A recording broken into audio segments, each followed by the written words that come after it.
of the standard model. So the standard model has developed historically and usually started with experimental hints upon which the theory was built.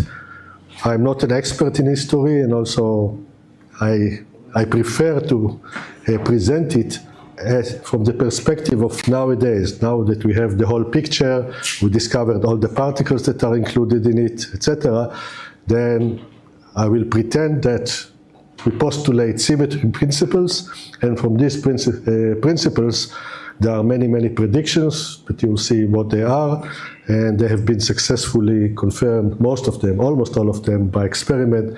So I will start from the theoretical symmetry principles and show what they predict. This course has actually been developed over the last 10, 15 years together with Yuval Grossman, who has been my student, but now he's a professor in Cornell. Actually, from all the things that were mentioned in my career, the thing I think which I'm most proud of are 7 of my PhD students that are, and this is small letters. There are here something like 16 chapters. It's too much for these 14 hours, actually 13 and a half hours that are left. So it's impossible mission to get through all of them. So I hope at least to get here about halfway. Here it's written the standard model. Until here we develop the tools to understand the full picture of the standard model. If we go beyond, it will be nice, but I'll be disappointed if we don't get here. But I will try not to sacrifice your understanding for the speed of the lectures. And if we get here earlier than the last lecture, then we'll see which of these to choose as another or some other topics. And you'll see along the lectures there will be a red bar going down, and you'll see where we stand. So first, just an introduction about the standard model, what it is and what it is not. By the end of this course, I hope you'll get a good knowledge of the standard model, understand the symmetry principles, the elementary particles that it includes, the fundamental interactions, understand many of its successes, and get to know its very few failures. You'll get some understanding of what does it mean model building particle physics. And okay, here it's not exactly. So this is not a quantum field theory course, okay? This is a course of the standard model. If you know quantum field theory, great, it will help you to go through this course more easily. If you don't know, it's not a disaster. Just on one of the transparencies later this morning, there will be a list of 8 rules on quantum field theory, and you will have just to accept these rules as written there. And the rules also may seem a bit complicated, but when we come to apply them, you'll see that actually the results of these rules are very simple. So it's not, it's a little bit harder without quantum field theory, but not much harder, I hope. So what is particle physics about? It's a small question. What are the basic laws of nature? That's the pretension of the field. It describes the fundamental interactions among the elementary particles.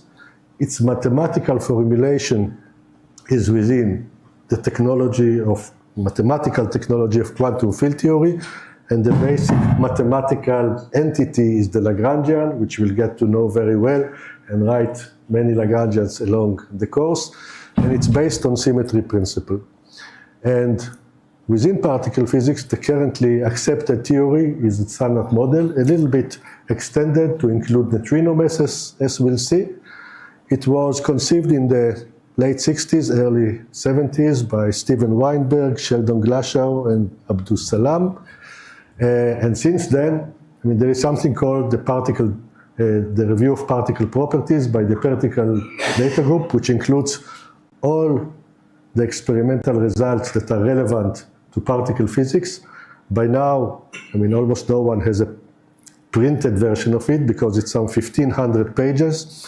Let's say in each page of the order of more than 10 results, so many thousands of experimental data points, and except perhaps for a handful, 5 or 10 of these, 10,000 data points, everything is consistent with the model.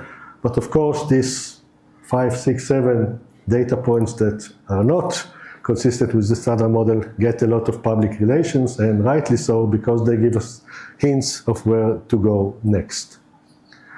So the standard model is a mathematical description of 5 types of interaction among 12 elementary matter particles. And we'll get to know these tables, how they are derived, what they mean later. But I give here the name so you know where we are driving to. And so the 5 types of interactions are the electromagnetic, the strong, the weak interaction neutral current, the weak interaction charge current, and the Yukawa interactions. And they have mediators. For the electromagnetic is the photon that probably most of you know. For the strong interactions, the gluon, and the others, we'll get to know them. And elementary particles, including the force mediators, are described by 4 basic features: their spin, their SU3 transformation property, we'll get to understand what that is, their electromagnetic charge, and their mass. These are the 4 properties that characterize each elementary particles. And here we see gravity is not included. Electromagnetic interactions, almost everything that we do, from my microphone to my cellular phone here on a quiet mode, and the lightnings in the sky. The strong interactions hold together the quarks in the proton and the neutron, and hold together the protons and the neutrons in the nuclei of atoms. The weak interactions are perhaps the least widely known, but they do something which is very important to us. The sun is burning by the weak interactions, and actually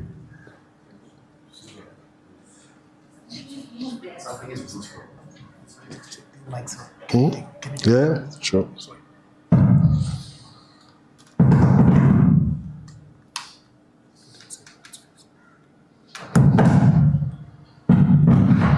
Interactions, luckily for us, both that it's burning and that it's done by the weak interaction, so it survived for a long time. And actually this is a picture of the sun, not with light, but with neutrinos.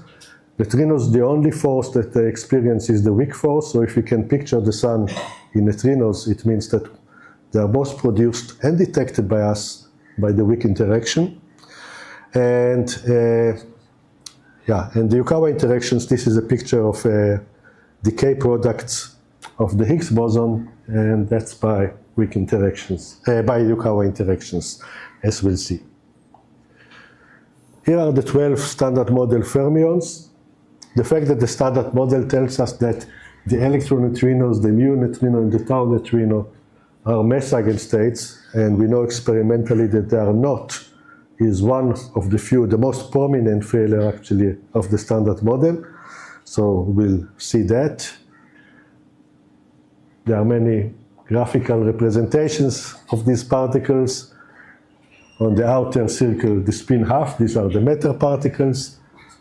On the blue circle, the spin 1, which are the mediators of the electromagnetic strong and weak interactions, and in the middle, the Higgs boson, which has a special place in the heart of particle physicists, and actually the major program now, experimental program at the LHC.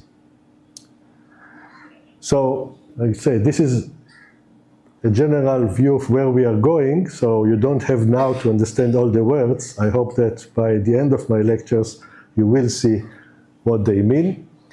But here is perhaps what is for me the most striking thing, that the existence of 4 types of interactions are a prediction of a symmetry principle. You postulate the symmetry principle, and you get that these interactions must exist in nature if this symmetry applies to nature. So the existence of the electromagnetic strong, weak interaction, and the dependence of each on a single parameter, the famous alpha, 1/137, alpha strong for the strong, alpha weak for the weak, are predictions of imposing a gauge symmetry that is called SU3 cos SU2 cos U1, and we'll get to know it a little better. And the fact that the photon and the gluon are massless, and therefore in principle these interactions are long range, while the W and the Z are massive, and therefore the weak interaction is short range. Actually, by the way, weak interactions is not a good name, it's a misleading one. The coupling of the weak interactions is stronger than that of the electromagnetic. They are short range, that's where they are called weak, but they are not really weak in the sense of a small coupling constant. That's understood, again, as a prediction, this masslessness and massive of the existence. The pointer not working, there's a pointer here. There's a pointer, okay.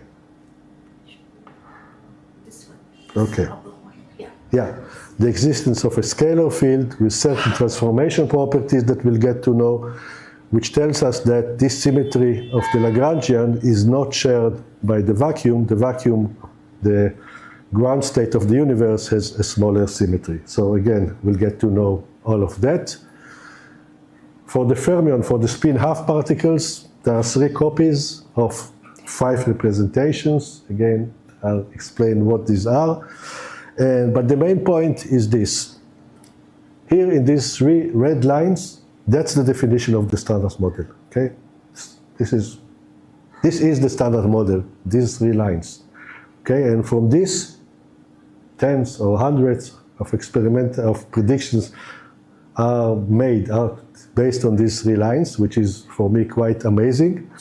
From these 3 lines, you can then understand how many fundamental parameters the model has, or the descriptions of these fundamental interactions among elementary particles. The standard model has 18 parameters.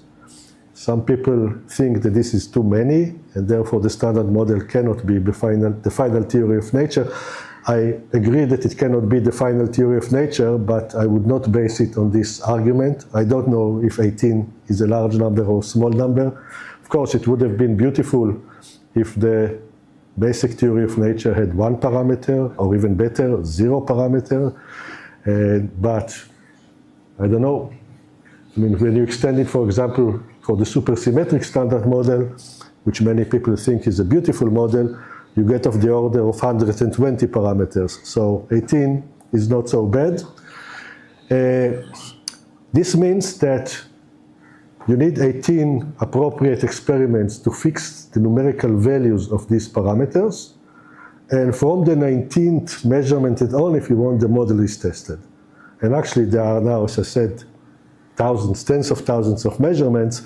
And so I take my number from the particle data group. I'm part of the particle data group. And they publish every 2 years, they update their results. And so these are the updated numbers that you'll see along the lectures. So, yes? what are those 3 equations? Intuitively, what do they really? So I'll come back to this later. This is just to get to know the names. This is the symmetry, the symmetry group of the standard model. This is the subgroup of that is also a symmetry of the ground state of the universe. And the fact that the ground state of the universe has only a subgroup of this is a result of the existence of a scalar field called sometimes the Higgs field, or the Braut-Engler-Higgs, or the BEH field, which has certain transformation properties under the symmetry, and we'll see what this means. And these are the transformation properties of the fermions under this group, how they transform under the symmetry transformations. But we'll come back to that later.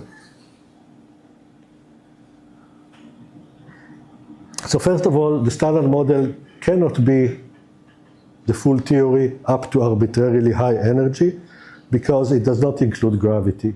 And gravity becomes as important, so gravity is negligible at the energies at which current experiments are done, but quantum gravity effects become as important as all the other quantum effects at a scale of 10 to the 19 GeV, which is known as the Planck scale.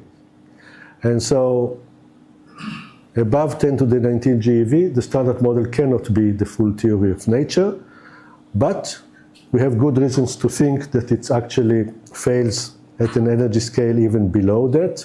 It has been tested only up to a scale of 10 to the 3 or 10 to the 4 GeV, so there is still a way to go between experimental tests, 10 to the 4 and 10 to the 19. And here are the problems. Again, I'll kind of just not give you here the details. I hope the slides are then available to the students. Yeah, so you can go through them and fill in the thing. So first of all, the standard model predicts that neutrinos, 3 of the elementary particles in its list of 12, are massless and do not mix. We'll understand what the words do not mix mean later.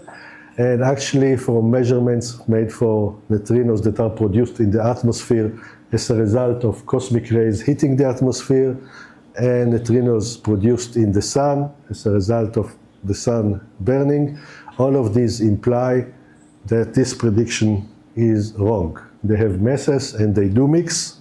So again, we'll understand what that means.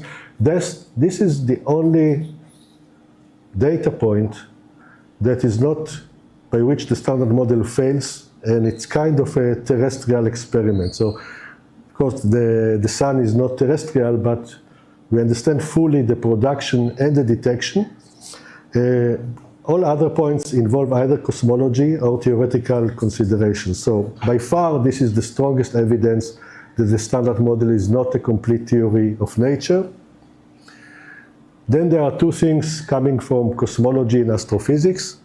One is what's called the baryon symmetry of the universe, which is defined as the number density of protons and neutrons minus the number density of antiprotons and antineutrons, let's say normalized to the number density of photons.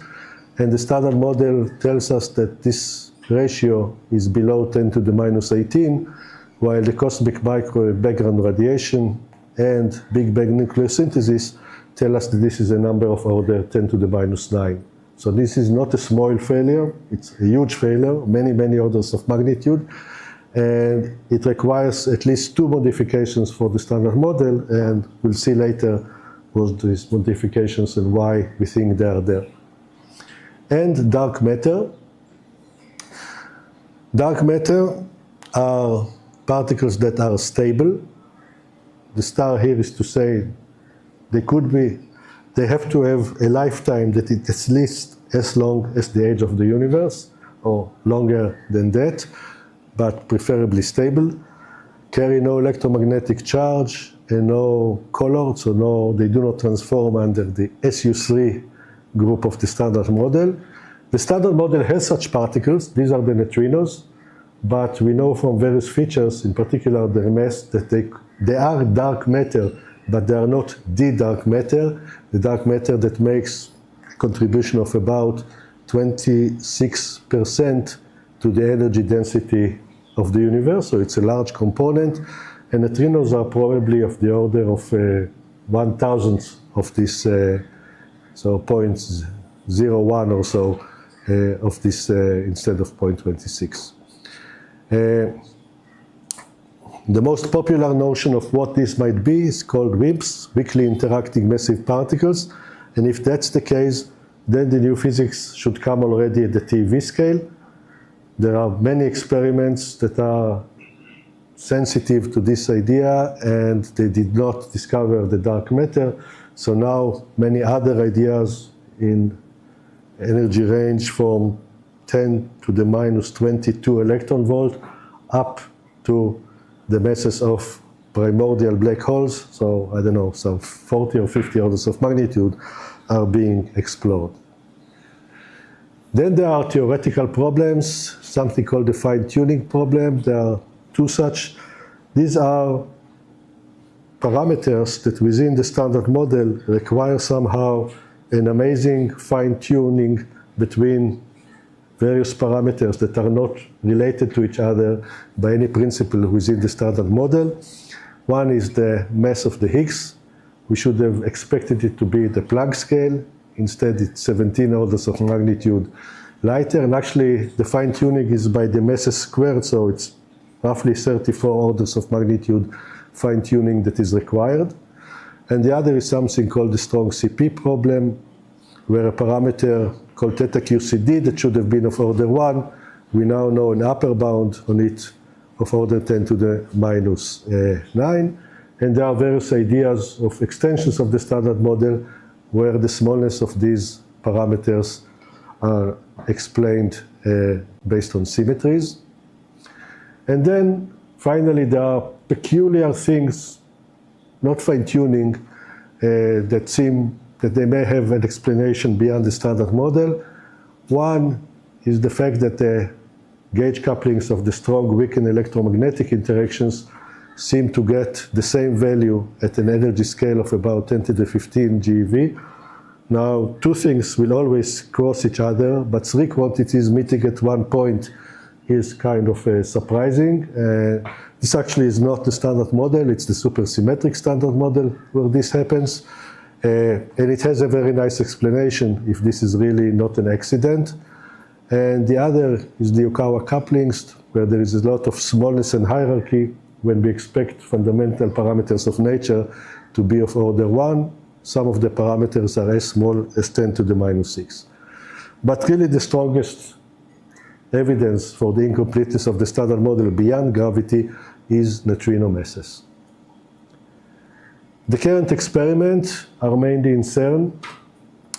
So the leading ones, the big ones, are ATLAS and CMS. In each of these there are 3,000 to 4,000 experimentalists, which I think is of interest to sociologists no less than to particle physicists. How do you run a collaboration of 3,000 big egos in one collaboration? And I don't know, some 100 and something countries, and I don't know how many universities. How do you build parts of the detectors in all kinds of worlds? A detector that weighs, I don't know, tens of tons, but you have then to combine everything to an accuracy of microns some places. So this is really an interesting human endeavor. And the main program then has to do with the Higgs and its properties. LHCb, BEL2 are the two main experiments doing flavor physics and CP violation. There are many neutrino experiments running and near future, many dark matter searches, and more. Let me skip this. So that was the overview, just to get to know the words of where we are driving to. So the standard model gives us really fantastic description of electromagnetic, weak, strong, and Yukawa interactions among 12 elementary particles, 6 quarks. These are the particles, the fermions that are sensitive to the strong interactions, 6 leptons, the fermions that are the matter particles that are not sensitive to the strong interaction. It has 18 parameters, which are good enough to describe thousands of experimental data points.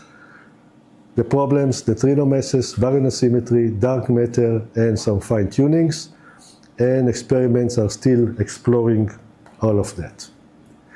Okay, so that's the introduction, and now I should move to starting to get into the details of how we build the standard model, what's its definition.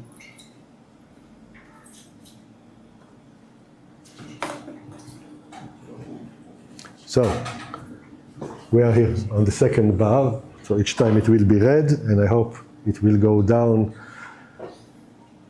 in a reasonable pace when, okay.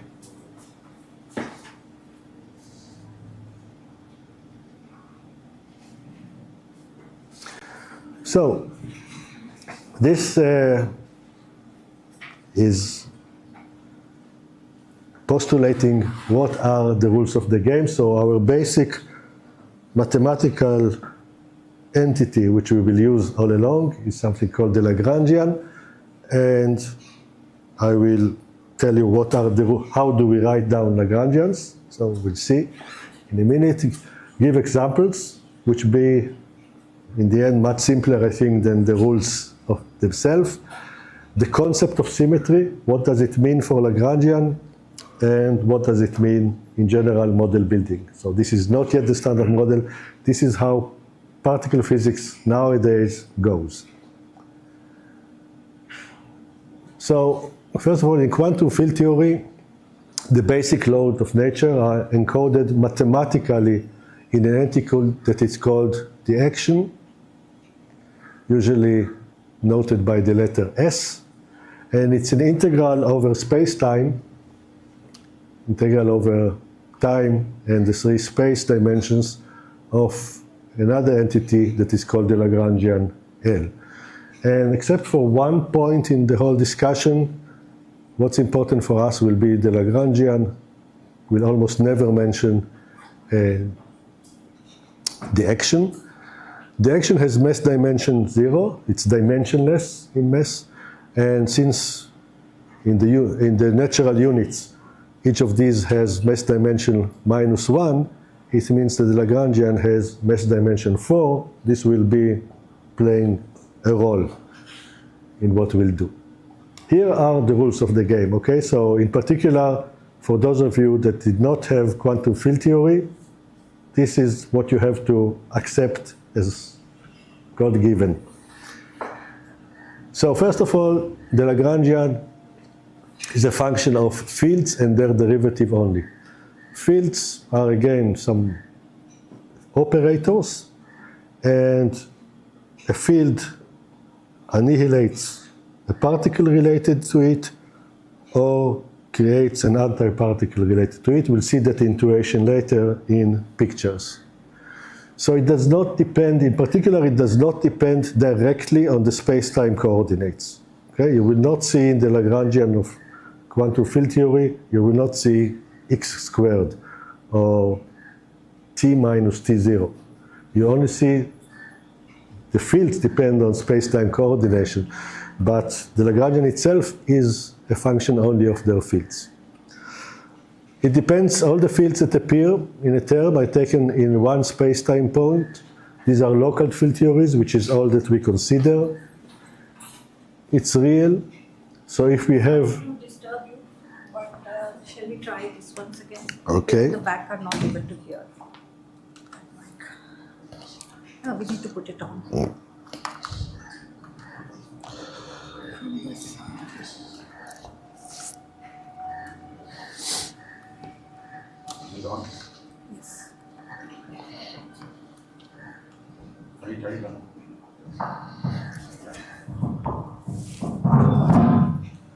How is it now?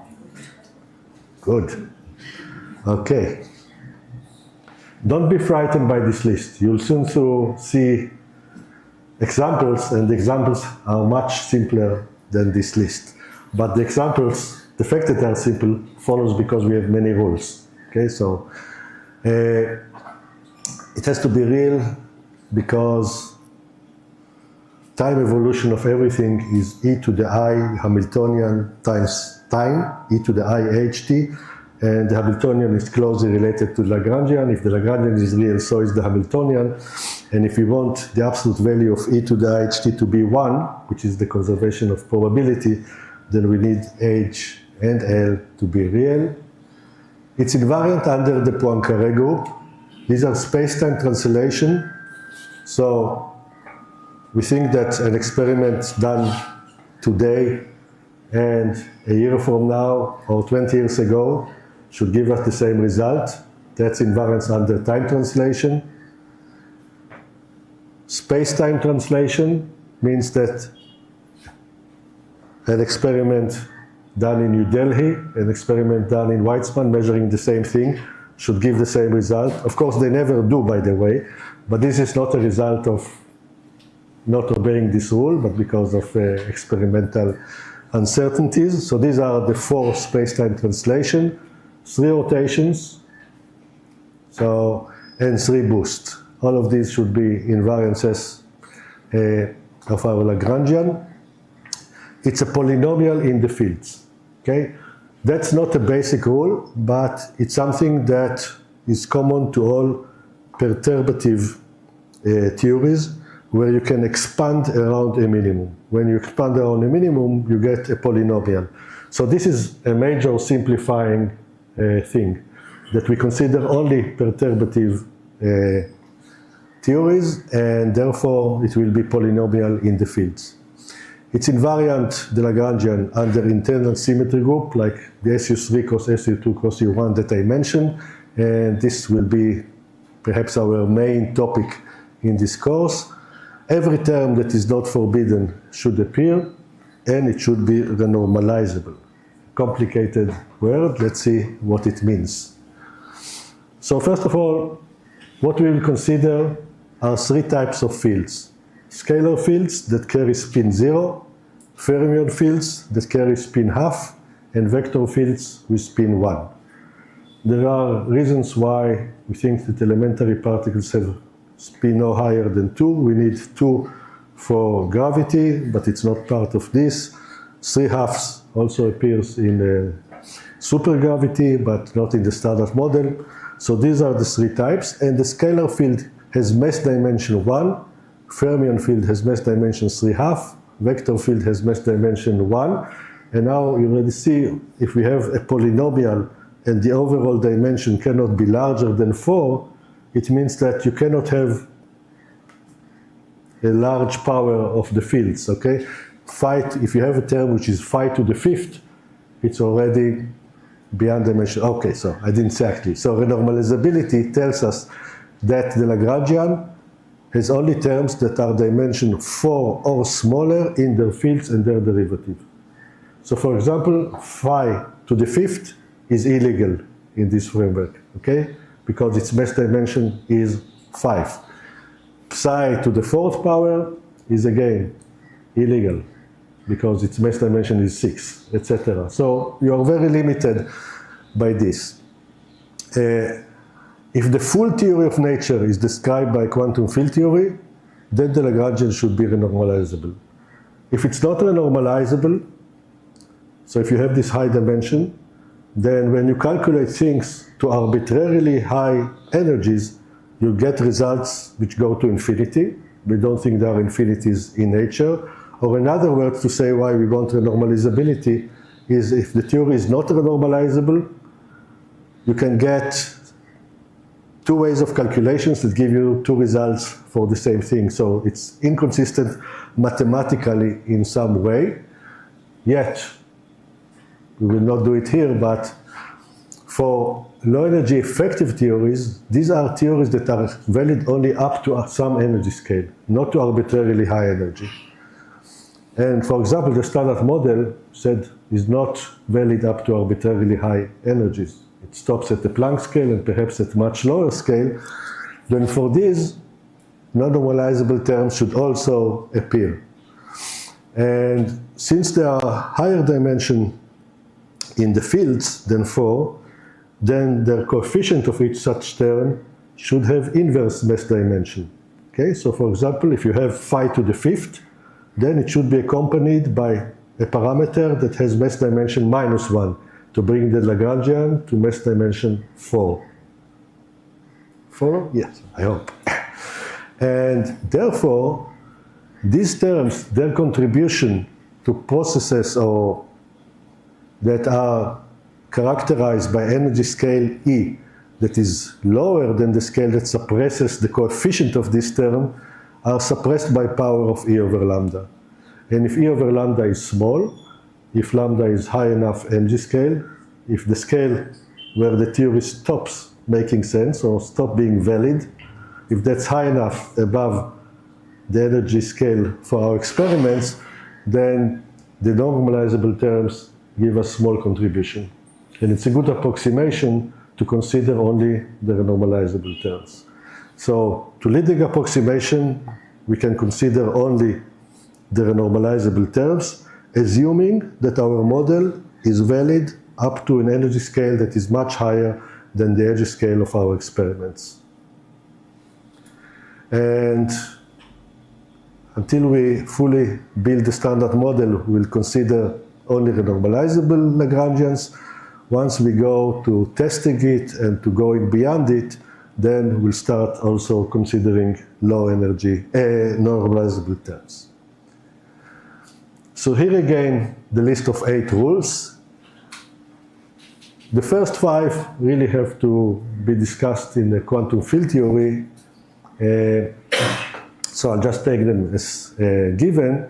The last 3, in particular the invariance under internal symmetry groups, that every term should appear, the theory is renormalizable. These are the 3 that will be of most interest to us here.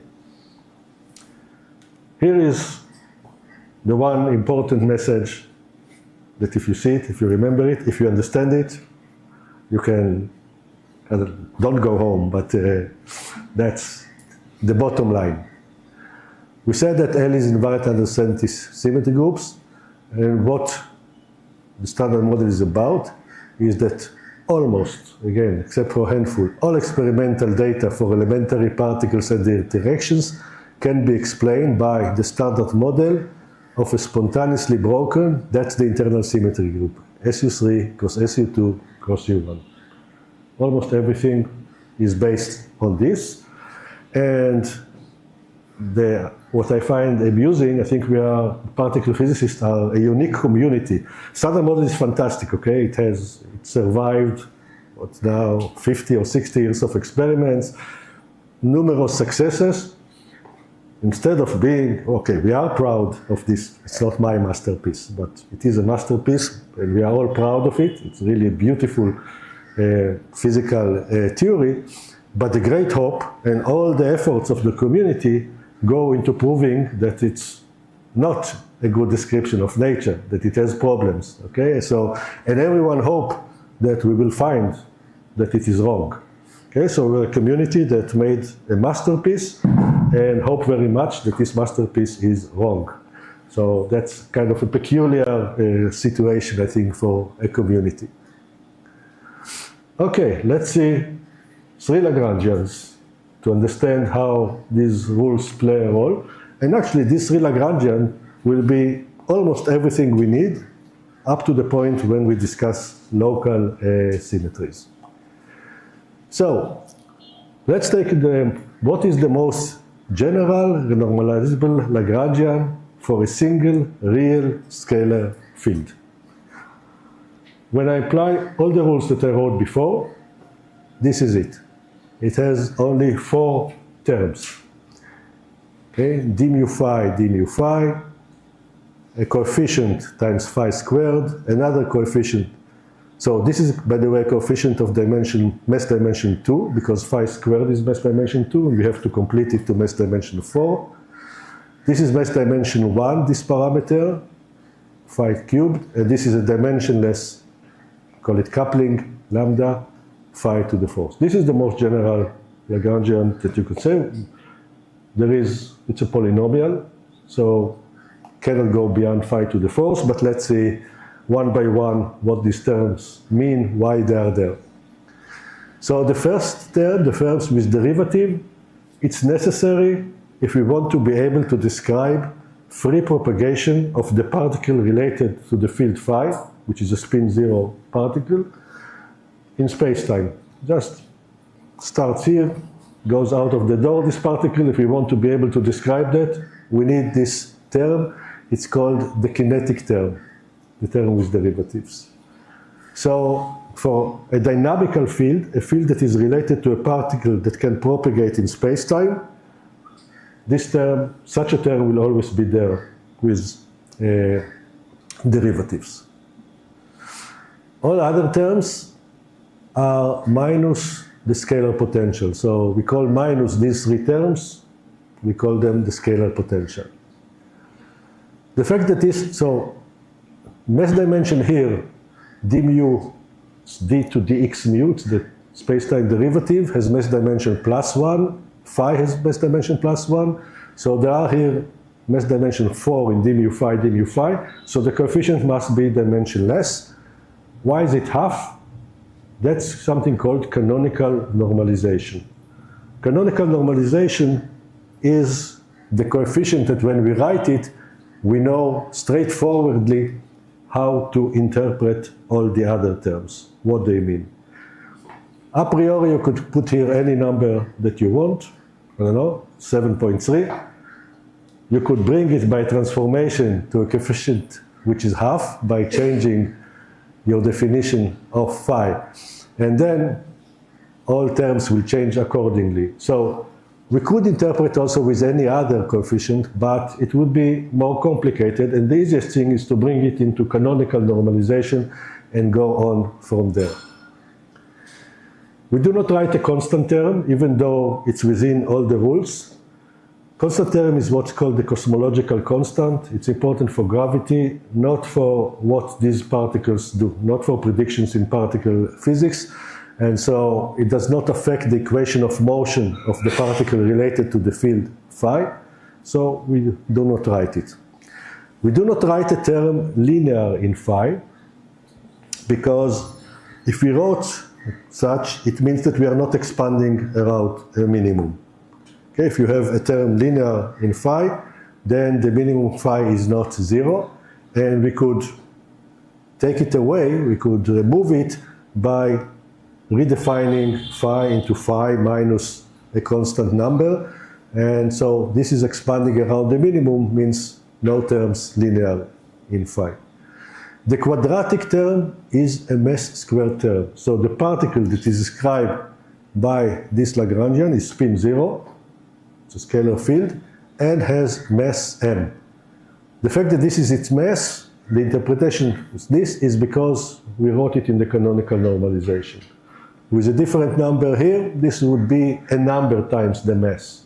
Here, this is just the mass, and these terms are what we called interaction terms. I'll show in a minute in a picture. And as I said, such a field either destroys or creates a particle of spin 0, so in a minute we'll see what it means. And terms with 5 or a higher power of scalar field are not normalizable, so we do not write them.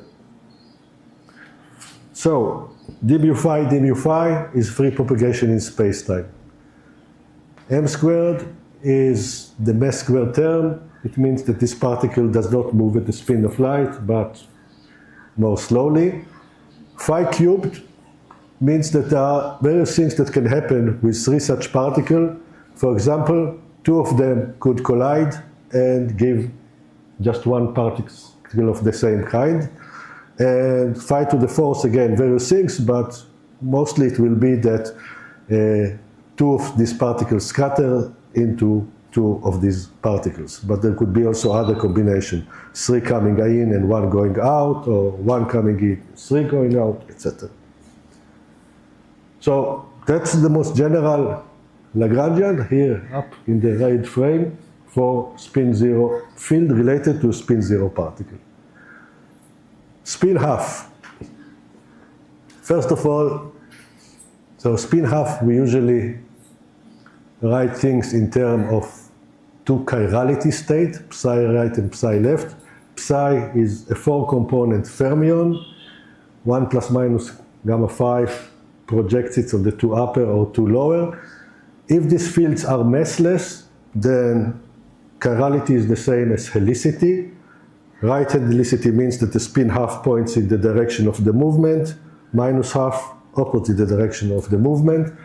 If the particle is massive, this spin half, then chirality and helicity are not the same thing. In particular, chirality is a property of the particle, while helicity, if it's massive, depends whether it's negative or positive, depends on your frame of reference.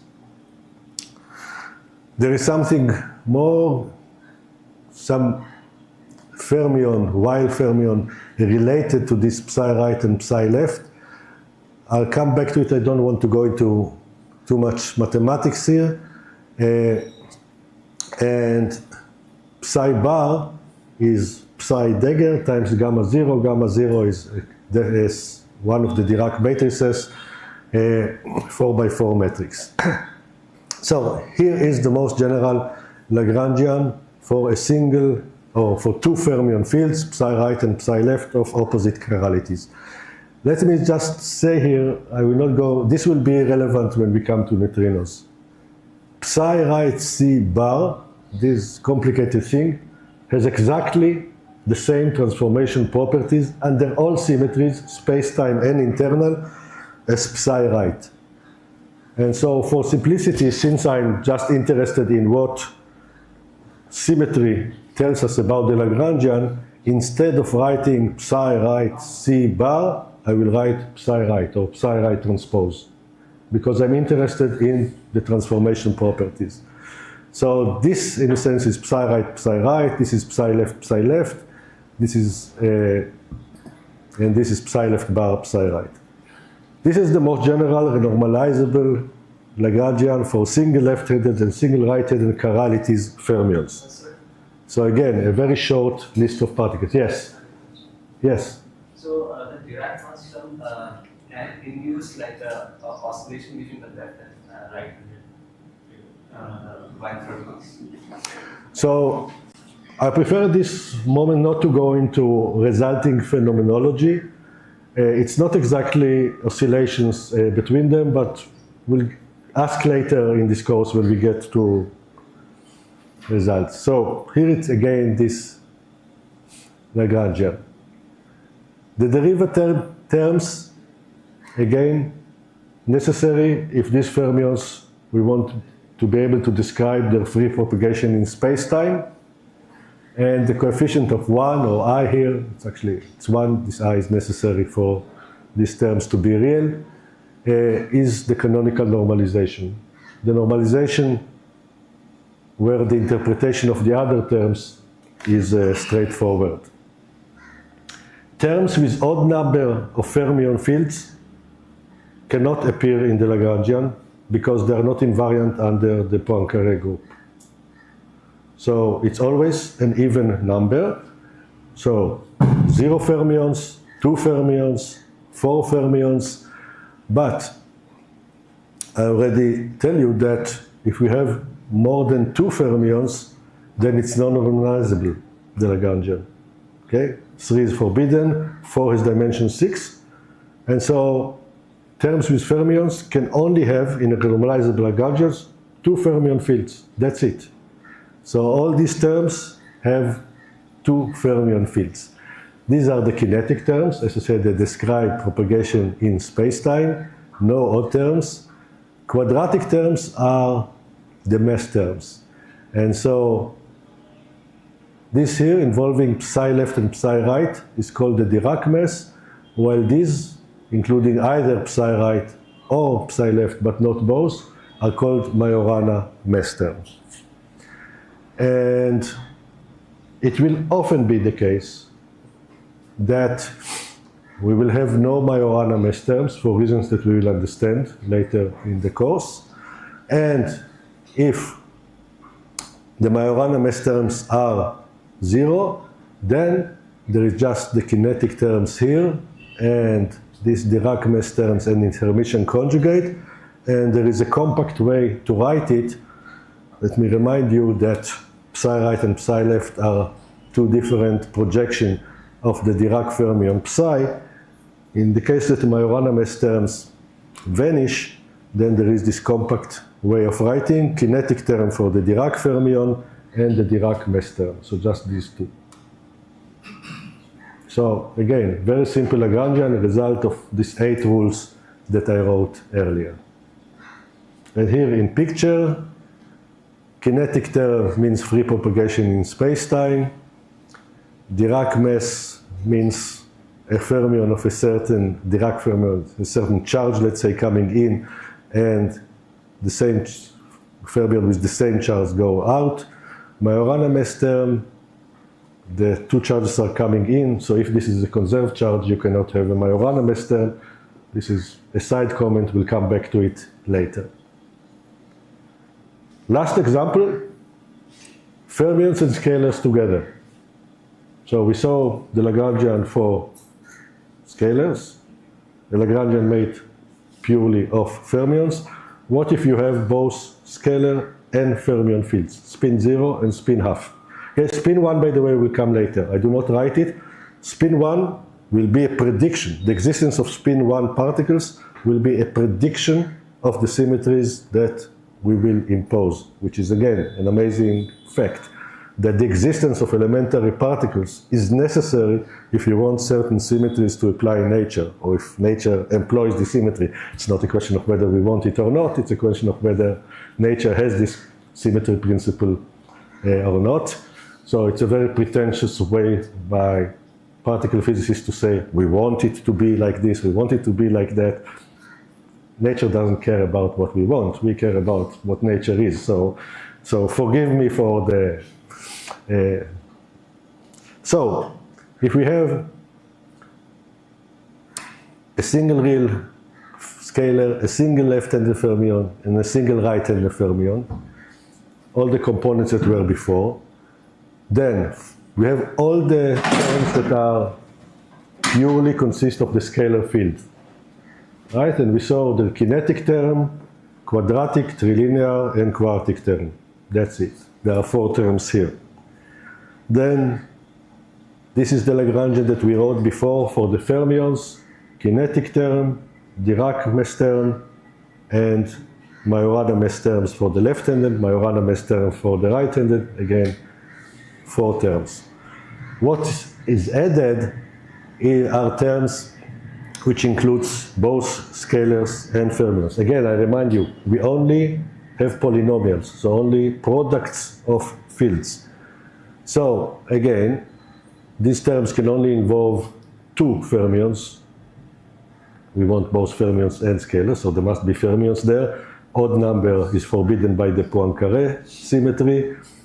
A larger, more than 2 fermions, so say 4 fermions is already non-normalizable. So 2 fermions. And everywhere which before we had the mass term, let's see, here, here, and here, we can replace it by a scalar field. Scalar field is spin 0, so in a sense it has the same transformation properties under Poincare as a number. It doesn't transform. And so that is actually what is happening here. A single scalar field accompanying each allowed pair of fermion fields. And that's it, because if we add 2 scalar fields, it's already dimension 5. Okay, this is dimension 1, 3/2 and 3/2. Together, 3/2 plus 3/2 plus 1 is 4. If you have phi squared and 2 fermion fields, it's already dimension 5, non-normalizable. We will introduce it when we discuss neutrino masses. Okay, we'll see that we have to go to dimension 5 if we want to explain it, or to add particles to the standard model. We'll see what that means. The coefficients here are dimensionless because it's dimension 4 in the fields, and the Lagrangian is dimension 4 overall. So these are numbers, dimensionless numbers, and these are called Yukawa couplings. And this interaction between 2 fermions and scalar is what is called Yukawa interaction. After Japanese physicist Yukawa, that introduced this in a different context, the interactions between protons mediated by the pion. Protons are spin 1/2, the pion is spin 0, so it's nuclear physics, introduce it in that context, but the names stick for every interaction between 2 fermions and a scalar. Now this is a picture of the Yukawa interaction. A scalar, I'll denote scalars always by a dashed line. Fermions I'll denote by, in the pictures, by solid lines. And so a scalar and 2 fermions. So for example, Higgs decay into mu plus, mu minus, one of the decay modes of the Higgs boson that has been measured by Atlas and CMS. There is a Higgs, and it goes to mu minus and mu plus. That's the pictorial description of that. Okay, so this is Lagrangians, the most general ones, before we imposed symmetries. When we impose symmetries, some terms are likely to be forbidden. So the Lagrangian with symmetries will be even simpler than the one that I introduced. Okay, we had scalar, purely scalar, 4 possible terms, purely fermions, 4 possible terms, Yukawa interactions, 3 possible terms for a single field. If we impose a symmetry, the number will be even smaller. So the Lagrangians are not very complicated. And the more symmetry, if we expand the symmetry, additional terms will be forbidden. It's not the only result of imposing a symmetry, but it's one of the results that some terms are forbidden. So, symmetry, invariance of the equations that describe a physical symmetry, and in quantum field theory, the way to implement a symmetry is that the Lagrangian is invariant under some mathematical transformation. And Netter theorem, called after Emmy Netter, one of the most genius mathematicians of the 20th century. Since you were told that I am interested in gender, then Emmy Netter is very interested from the gender point of view and not only from that point of view. And she formulated what's called the Netter theorem, which actually is the basis of everything that I'll say about symmetries and their consequences. And the Netter theorem relates conservation laws to symmetries. So, if we see an empirical fact that some charge is conserved, electromagnetic charge, energy, momentum, and some other charges, if we encode these facts into the equations that describe a physical system, then the equations will exhibit invariance properties. Conversely, and this is what I do here, so this is history, okay? We see empirically that some charges are conserved, we write the equations and we find that they are invariant under some transformation. Okay, so if something is invariant under rotation, then, okay, if angular momentum is conserved, then there is invariant under rotations, but we'll see explicit examples. But what I'll do here is the converse thing. I will impose a symmetry. I'll talk in a minute about imposing a symmetry. I'll pretend this is the fundamental rule. I pull it out of nowhere if you want. And if we impose that, then we'll see that many properties of particles, particularly charge conservation, arise as necessary consequence. So this is the direction that I will go in these lectures. And at present, I would say that the deepest level that we explore are the symmetry principles. When I say that I understand charge conservation, it is explained by a symmetry principle. This is what I mean. I impose a symmetry on the Lagrangian, and I get as a result, let's say that electromagnetic charge is imposed, and we'll see how that happens. Now, imposing a symmetry, so I here distinguish two things: imposing a symmetries or imposed symmetries and accidental symmetries. Imposing a symmetry means I postulate that a certain symmetry exists in nature. I guess that this symmetry exists, and I require my Lagrangian to be invariant under this symmetry. So it's an external constraint that I put on my Lagrangian, and my starting point of model building will be exactly that. I will define what is the symmetry of nature. I will guess or play with it and see what are the predictions. Then there are accidental symmetries. You impose a certain symmetry and you discover that your Lagrangian has actually additional symmetries, ones that you did not impose. They are a result of the imposed symmetries of the particle content. We'll see exactly how that happens, and the fact that we truncate L.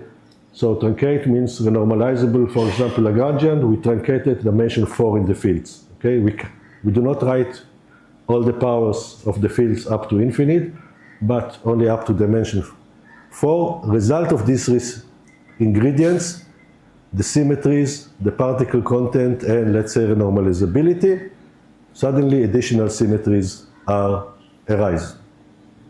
And often accidental symmetries are respected by renormalizable terms, and almost always if you add normalizable ones, they can break the symmetry. We will see that. Let me mention one other fantastic thing about the standard model, it has accidental symmetries that are very impressive. When you try to extend it, for example, it says that Baron number and Lepton number are conserved, and additional ones, we'll see what Baron and Lepton. When you do the minimal supersymmetric standard model, these symmetries are gone, and the proton should have decayed yesterday, okay, which it didn't. And so you try to extend it, so, okay, the theoretical community is sophisticated, so they impose actually a symmetry called R parity usually, which brings back Baron and Lepton number as accidental symmetries, and they call this supersymmetry with R parity, they call it the supersymmetric standard model, even though R parity is not part of supersymmetry. And when they want not to consider R parity, they call it supersymmetry without R parity. This is a sociological thing, okay? The thing should have been supersymmetry is the thing without R parity, and you should have called when you impose it. Anyway, I've complicated things for now. Yeah, I'm including sociology, this here and there, but just to know that the standard model has things that when you try to extend it to explain additional things, you often lose a lot of the beauty and the uniqueness of the standard model. So accidental symmetries, the standard model is actually very impressive in that, and we'll see what they are. Additional classes of symmetries, space-time versus internal. So space-time is exactly the Poincaré group. These 10 transformations, 4 space-time translation, 3 rotation, 3 boost, and in addition, parity, exchanging space coordinates with minus, charge conjugation, exchanging all charges with minus the charge, and time translation. Charge conjugation is a little bit tricky here. It's not exactly a space-time, but there are effective reasons why it's included here. I will not go into that. While internal are not transformation of the space-time coordinates, but of the fields. And we'll see examples soon. So these two, discrete versus continuous. Again, we'll see example, abelian versus non-abelian. Talk a lot about that. Unbroken versus spontaneously broken. All these three will be discussed later in the course. Okay, I have, I think, 2 more transparencies, so I'll take the 1 minute more. So, the process of model building that I employ here again and again and again is the following. I will define a model, and the definition will include 2 ingredients. I'll impose a symmetry, so I'll postulate this is the symmetry of my nature, of my Lagrangian, and I will define what are the transformation properties of the scalar and fermion fields under symmetry transformation, how they transform. These are the 2 things that, until we reach local symmetries, or spontaneously broken ones, this is all that I have to do to define a model. Then I will write down the most general, so this is the starting point, okay, of a theorist in model building. I will write down the most general, usually a normalizable Lagrangian, that depends on the fields that I included here and is invariant under the symmetry. So this is a middle point. After I define the model, I write the Lagrangian consistent with this definition, and then I will explore the consequences. And the consequences will be usually 4 things that I will look at. What is the spectrum? We'll see why it's not straightforward out of here. So the spectrum are, what are the elementary particles properties, okay? What they are, we'll see. What are the fundamental interaction? What are the accidental symmetries? How many parameters the model has and what they are. Usually there is not one way to define what the parameters are, but we'll see. And then I'll usually discuss tests, and as I said, if the model has n parameters, then in principle you need n appropriate measurements to fix the values, and from there on you are testing the model and see if it's a good model of nature or not. So here is just a list of what symmetries are good for. They are good for more things than what's written here, but these are perhaps the basic things of why they are very useful for us. So imposing the space-time symmetries that I mentioned, space-time translation and the Lorentz group, I get as a result of that energy, momentum, and angular momentum conservation. Imposing discrete symmetries, Z2, Z3, and the like, I usually get selection rules. We'll see an example. Imposing global symmetry, I get conserved charges. That's the Netter theorem, essentially. Spontaneously broken global symmetries, we get massless scalar particles called Goldstone bosons. Imposing a local symmetry, again, we'll have to see what a local symmetry is. We get as a predictions that specific kind of interaction exists, mediated by massless spin 1. And if the local symmetry is spontaneously broken, then the prediction is interactions mediated by massive spin 1. All of that we'll see. And examples of additional consequences. Always under a symmetry, the lightest particle or field, or the lightest particle related to a field that transforms under the symmetry, that does not stay the same, it's not a singlet of the symmetry, the lightest is stable. So if, for example, Barren number is a good symmetry of nature, the lightest particle that carries Barren number is the proton, and then the proton should be stable. The lightest electromagnetically charged particle is the electron, so it's stable. Any symmetry, the lightest particle charged under it is stable. And as we'll see later, chiral charged fermions are massless, so we have a way to understand massless fermions. We'll see that later. That's it for now, 11:34, so yeah, time to stop.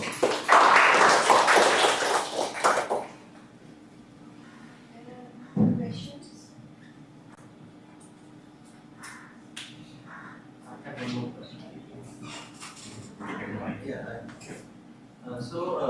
Like in your previous slide, when you're talking about effective field theories, you mentioned the standard model is an effective field theory.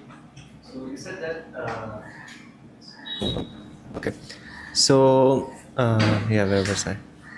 Yeah. So if you said that for an effective field theory, we have a cutoff, we have a cutoff, Yes. so that we do not run into the infinities. So if I have a cutoff that is like chosen by me, can I keep non-renormalizable terms as well, or do I need to remove them? If you have a cutoff that is what? So, for example, this infinities that we run into are due to the non-renormalizable terms, right? In the Lagrangian. Okay, so once you add normalizable terms, they have coefficients which are suppressed by dimension full parameter. 1 over lambda, 1 over lambda squared, 1 over lambda cubed, where lambda is an energy scale. And the theory, you can do with it consistent calculations only if you consider processes with energy scale smaller than lambda. Okay. And then you get a finite result, which is consistent mathematically, everything is okay. You get inconsistent result only if you try and make calculation for processes with energy scale much higher than the scale that suppresses your coefficient, the scale of new physics, and then you get inconsistency. Okay, so if I stay within the energy scale, then I do not have to worry about the non-renormalizable terms. As long as you do not consider processes at Above higher that energy scale. scale, you do not have to worry about normalizable. Yeah, and at some level of accuracy, you must include them. Okay. But the higher the power, the stronger the suppression. So sometimes you want to include only the next, say dimension 5 or dimension 6.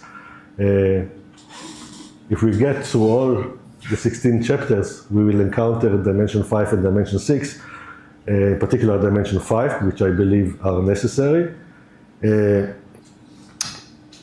We never go above dimension 6 in this set of lectures. We don't need it for anything. So, yeah, so Okay. that's okay. Thanks, sir. Yeah, there was one more point that I wanted to say, but it will come back to me. So.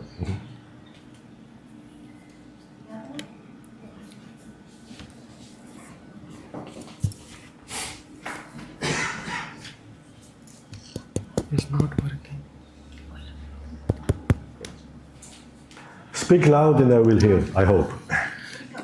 Would there be any changes in the standard model if if we will use Hamiltonian formulation? If I use Hamiltonian formulation instead of Lagrangian formulation. I didn't understand which formulation. Hamiltonian. Hamiltonian. Yeah, okay. So you can transit from Hamiltonian to Lagrangian, but for our purposes, the Lagrangian, because the action is an integration over the Lagrangian. So Hamiltonian and Lagrangian have the same transformation properties, but you can move between these two. I use Lagrangian because this is what plays a role in the action. The action is the fundamental entity that we use here. But yeah, it will not make a difference.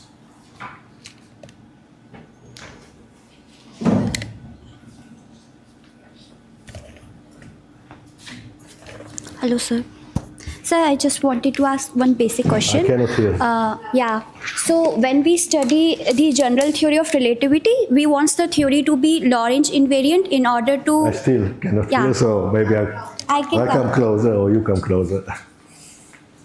So when we study the general theory of relativity, we make sure that it is Lagrange invariant. The consequence of that is the law of physics will be same anywhere in the universe. Yes. But in standard model, we make the theory as gauge invariant. So I don't understand.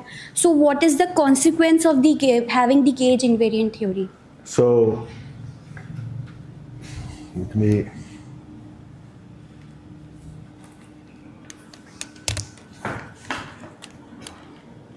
So once we get to the next chapter, abelian symmetries, we will see the consequence of imposing a gauge symmetry of a local symmetry for the first time, and QED will be an example of that, and we'll see it more with non-abelian symmetries in QCD. So we'll see several times. So yeah, so if we did not assume space-time translations, then there would be no physics. Okay, if I perform an experiment and you perform it in a different place or a different time, and you get different results, it means essentially that there are no laws of nature. Okay, laws of nature means that, yeah, some things are fixed. That there is no sense in physics if you do not impose them. Imposing local symmetry. And it's interesting that the result of this, just the existence of physics, if you want, okay, that you want experiments done in different times, in different places, giving the same results, essentially, if they are done right, that you get a result of that energy, momentum, and angular momentum conservation is, I don't know, should be, impress us all, okay? In some sense, these conservation laws tell us that there are rules of nature, okay? That things are the same everywhere, at any time, that rules of nature do not change with time, with space, or with direction. Okay, that this is related to conservation law is quite amazing. Imposing local symmetries does not have such a motivation a priori. Physics would be even if there were no local symmetries or gauge symmetries in nature. But without gauge symmetry, or our understanding is that if we did not have gauge symmetry, we would not have interactions mediated by spin 1 particles. The only consistent way mathematically to include interactions mediated by spin 1 is by having a gauge symmetries. elementary spin 1 particles that are not what we call gauge bosons, and we'll see what that is, we cannot include them consistently, mathematically consistently in our theories. And so the fact that we do have interaction in nature mediated by spin 1, electromagnetism, for example, mediated by the photon, means that in quantum field theory, we must have gauge symmetries in nature. Now here, by the way, I will not go into it, but there is a different view about gauge symmetry between mathematical physicists and phenomenologists. Mathematical physicists will tell you that gauge symmetry is not a symmetry, it's a redundancy, etc. For me, in this lecture, it's a symmetry and it has consequences, and we'll see it's not entirely semantic, but yeah. So that's the reason for imposing gauge symmetries, local symmetries, is the existence of interactions mediated by spin 1 particles.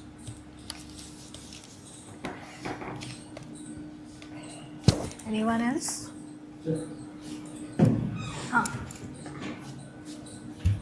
So, hello. So we have seen three kind of Lagrangian, scalar, fermion, and then scalar and fermion both. So, and after that we have also seen the concept of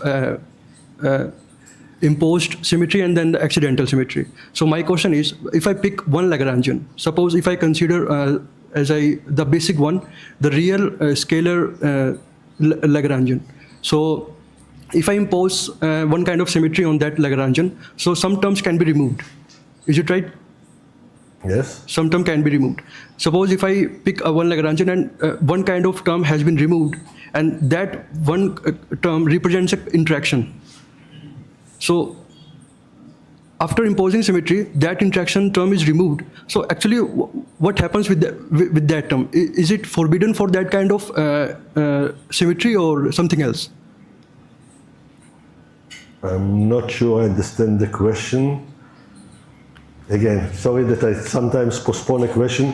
The next thing we'll do is to take a Lagrangian with a single real field and impose a Z2 symmetry, and we'll see that it removes one term, and what does this one term imply.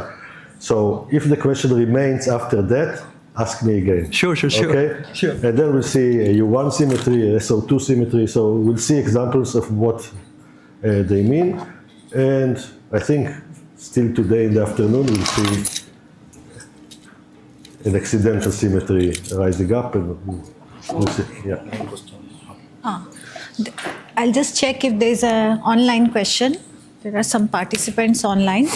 Yeah.